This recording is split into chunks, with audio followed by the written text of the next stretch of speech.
Bakivuga u Rwanda, abenshi mwumva igihugu gito, gituwe n'abantu bake kandi kigizwe n'ibi bintu bikurikira: umutekano, isuku, ubumwe, iterambere n'ibindi byinshi. Ibi kandi bigatuma urujya n'uruza rw'abanyamahanga baza muri uru Rwanda kureba ubwiza bwarwo.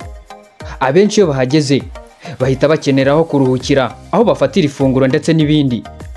Nge tugiye kubana ndi Black Musemakweli, nitwe Bami TV ukomeje gukurikirana. Niba uzi kuvumbura wabimenye, ndavuga ibyo tugiye kuganiraho kuri uyu munsi. Nk'uko nabiguciriye ku mayange, uyu munsi ngiye kugaruka ku mahoteli 9 akomeye muri uru Rwanda kurusha yandi, yaba ku bunini bwayo ndetse no ku bwiza. Tugende no ku manyenyeri 5 zigiye zifite. Munyemerere kuri inshuro dutangirane na hoteli ya nyuma, ari nayo dufite ya 9. Na yindi ni The Retreat by Heaven. The Retreat by Heaven ni hoteli yafunguye imiryango muri 2011. Ishingwa na Josh na Alice Ruthin, abanyamerika bakomoka muri Israel. Ubundi mwihariko iyi hoteli ifite utaruzi nuko iyi hoteli ubwo yatangizwaga na Josh na Alice Ruthin, bayitangiriye mu nzu babagamo, batangira ifite ibyumba 3 byonyine. Yakomeje kwaguka ku buryo kuri ubu ngubu ari hoteli y'akataraboneka y'inyenyeri 5 ndetse n'ibyumba 20. Ifite akandi gashya ko kuba ariyo hoteli yonyine umwami Charles wa gatatu w'Ubwongereza ubwo yitabiraga inama yahuzaga abakuru b'ibihugu na za guverinoma bigize umuryango wa Commonwealth muri Kamena 2022. Icyo gihe Charles yari akiri igikomangoma cy'Ubwongereza. Iby'iyi hoteli mureke tubicumbikira ngaha, ahubwo dukomeze na hoteli ya 8. Na yindi ni Singita Lodge and Kwitonda House. Iri zina bishobora kuba ari ubwa mbere uryumvishe, ariko iyi hoteli irahari kandi iranazwi. Singita Kwitonda Lodge and Kataza House igizwe n'inyubako zigezweho zubatse i Musanze hafi y'ikirunga cya Sabyinyo, aho uba witegeye ibya Gahinga na Muhabura. Ikindi wamenya kuri iyi hoteli, yubatswe ahantu hahoze igishanga cy'urwuri. Igizwe n'inzu 8 zubatswe mu buryo butuma zirengera ibidukikije. Muri izo 7 zagenewe umuntu umwe cyangwa uherekejwe, hagiye harimo uruganiriro n'ibindi nkenerwa. Hakaba indi imwe yiswe Kataza House, iyo igizwe n'ibyumba 4 byo kuraramo. Singita Kwitonda Lodge yubatswe n'ikigo gikomeye mu bukerarugendo Singita, ndetse yashowemo miliyoni zirenga 20 z'amadolari. Yahawe izina rya Kwitonda yitirirwa ingagi y'ingabo yapfuye muri 2012. Iyi yapfuye ifite imyaka 40. Icyo gihe ikaba yaraburiwe irengero nyuma yo kwitagaragaraga mu muryango wayo. Ngira ngo iby'iyi hoteli namwe murabyiyumvira. Mureke twikomereze na hoteli ya 7. Na yindi ni, munyemerere tuvuge kuri iyi hoteli y'akataraboneka. Na yindi ni Radisson Blu and Convention Center Kigali. Radisson Blu Hotel and Convention Center iri ku Kimihurura mu mujyi wa Kigali. Ikaba yaratahiwe rimwe na Convention Center Kigali muri 2016. Ni hoteli yihagazeho dore ko yubatswe mu gace gasanzwe kubashywe mu mujyi wa Kigali. Ikagira umwihariko w'uko yegeranye n'inzu nka KCC yakira inama nini kandi mpuzamahanga. Ifite ibyumba 291. Ibindi wamenya kuri iyi hoteli, ikaba ifite ibyumba bisanzwe, ibindi biri ku rwego rwo kwakira umukuru w'igihugu n'icyakwakira umwami, harimo ibyiyubashye ku buryo byakwakira n'abandi bayobozi bakomeye. Ni hoteli itangaje, ifite igikoni kimeze neza kidasanzwe cyabasha gutekera abantu barenga 10,000. Irimo piscine, restaurant ihebuje n'urunywero rugezweho ndetse n'ibibuga bya tenisi. Munyemerere iyi hoteli ntituyitindeho, ahubwo twinyarukire ku mwanya wa 6 aho tujye kuhasanga hoteli ikomeye cyane. Na yindi ni One and Only Gorilla Nest. One and Only Gorilla Nest ni hoteli iherereye mu Kinigi, mu nzira iri mu cyerekezo kigana mu Birunga. Yatashwe na Perezida Paul Kagame mu mwaka wa 2020. Ndavuga muri Gashyantare. One and Only Gorilla Nest ifite ibyumba 21 bigezweho n'inzu 7, buri imwe iri ukwayo. Yubatswe hagati mu biti ku buryo inzu ziteretse ku byuma bishinze, aho nibura bibarwa ko imwe yatwaye miliyoni 1 y'amadolari ngo yubakwe.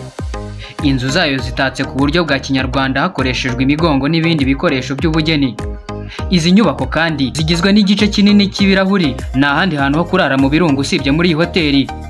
Ikikijwe n'ibiti ku buryo byizihira abahasura binyuze mu guhumeka umwuka waho mwiza. Umuntu harabasha kwitegereza ibyiza nyaburanga birimo imisozi itatse Musanze n'uduce tuyikikije nk'amashyamba n'imirima y'ibireti bihahingwa. murumva ko iyi hoteli yihariye yaba ku bihingwa ndetse no ku mwuka mwiza. Nta handi hantu nakurangiraho kurara usibye muri iyi hoteli. Munyemerere tunyarukire kuri hoteli ya gatanu. Hoteli ya gatanu nta yindi ni One and Only Nyungwe House. One and Only Nyungwe House yubatswe mu mwaka w'ibihumbi 2010 ku bufatanye na guverinoma y'u Rwanda, ihabwa izina rya Nyungwe Forest Lodge.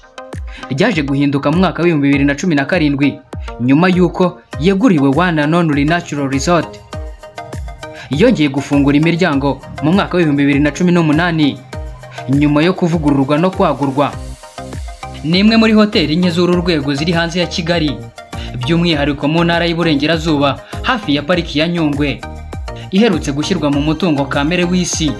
Iby'iyi hoteli mureke tubikomereza aha. Ibyumba byayo uko ari 22 bigaragaza ubwiza bw'imitako igaragaza umuco nyarwanda, bituma uwabirayemo abasha kwisobanurira no kurushaho kwegerana n'u Rwanda atabanje kugira uwasobanuza.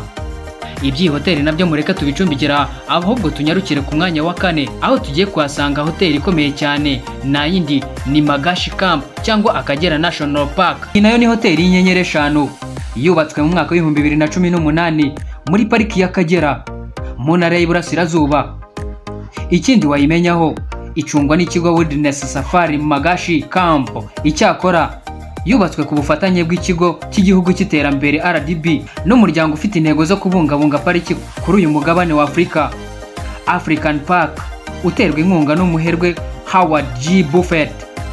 Ibikorwa by'ubukerarugendo muri pariki y'Akagera bituma ibasha kwishakamo hafi 70% y'ingengo y'imari, kandi umusaruro ibonye ugateza imbere abaturage bayituriye. Ibindi wamenya kuri iyi parike nuko ari hoteli ikunzwe kurusha izindi muri Afrika. Mureke two kuyitindaho, ahubwo tunyarukire ku mwanya wa 3 aho turi buhasange hoteli y'akataraboneka muri iyi si. Nge niko navuga, na yindi ni Kigali Serena Hotel. Ni imwe muri hoteli zihagazeho mu za mbere mu Rwanda. Yubatse ahahoze hoteli de Diplomate, nyuma yaho hubakwa hoteli Intercontinental ari nayo yaje kuvamo Serena Hotel mu mwaka w'ibihumbi 2007. Serena Hotel ifite amashami 2 mu Rwanda, arimo Serena Hotel na Lake Kivu Serena Hotel iherereye mu karere ka Rubavu. Izi zombi zitanga serivisi zitandukanye mu kwakira abantu zo ku rwego rwo hejuru. Iyi hoteli ikaba ifite ibyumba birenga 400. Abenshi bacyumva tuvuga ko ifite ibyumba 400 nibashidikanye kuvuga ko ariyo twakagombye kuba twagize iya mbere, ariko mu by'ukuri si byo twagendeyeho. Ahubwo mureke tunyarukire ku mwanya wa 2 aho turi buhasange hoteli y'akataraboneka, na yindi ni Kigali Marriott Hotel. Kigali Marriott Hotel yafunguwe ku mugaragaro ku wa 2 tariki ya 4 Ukwakira 2016. Ni hoteli yubatse rwagati mu mujyi wa Kigali mu gace kazwiho umutuzo. Ni hoteli kandi ifite ibyumba 250 birimo ibyakira abantu bo ku rwego rwa perezida n'abami. Ifite kandi ibyumba by'inama bikunze kwakira inama mpuzamahanga zibera mu Rwanda. Usibye gutanga serivisi z'amahoteli na restaurant, Kigali Marriott Hotel inagaragara mu bikorwa bigamije guteza imbere umuryango nyarwanda, birimo gukora igikorwa cyo kubakira abatishoboye, umuganda, kwishyurira abatishoboye mitiweli ndetse no gusura abarwayi n'ibindi bitandukanye. Mbere yuko tubagezaho umwanya wa mbere, ndagushimira wowe twabanye ikiganiro kuva kigitangiye. Mwibutsa ko ari nitwe Bami TV ukomeje gukurikirana. Ndagusaba gutanga comment ya hoteli yakagombye kuba iya mbere muri iyi video. Niba koko yongeye kuvuga itakunyuze, mu by'ukuri ubushakashatsi n'ubuhangange dufite, aho twazengurutse u Rwanda rwose dushakisha iyi hoteli, ariko bikaza kubiyanga tukayibona, na yindi ni Bisate Eco Lodge. Bisate Eco Lodge, iyi hoteli iherereye mu Kinigi mu karere ka Musanze, hafi neza na pariki y'Ibirunga. Bisate Eco Lodge yubatswe n'ikigo Wilderness Safari, yatashywe ku mugaragaro na Perezida Paul Kagame ku wa 1 Nzeri 2017. Iyi hoteli yubatswe hagendewe ku muco nyarwanda, kuko yikoreye inyigo yagendeye ku buhanga bw'imyubakire gakondo ndetse n'ibirunga by'u Rwanda.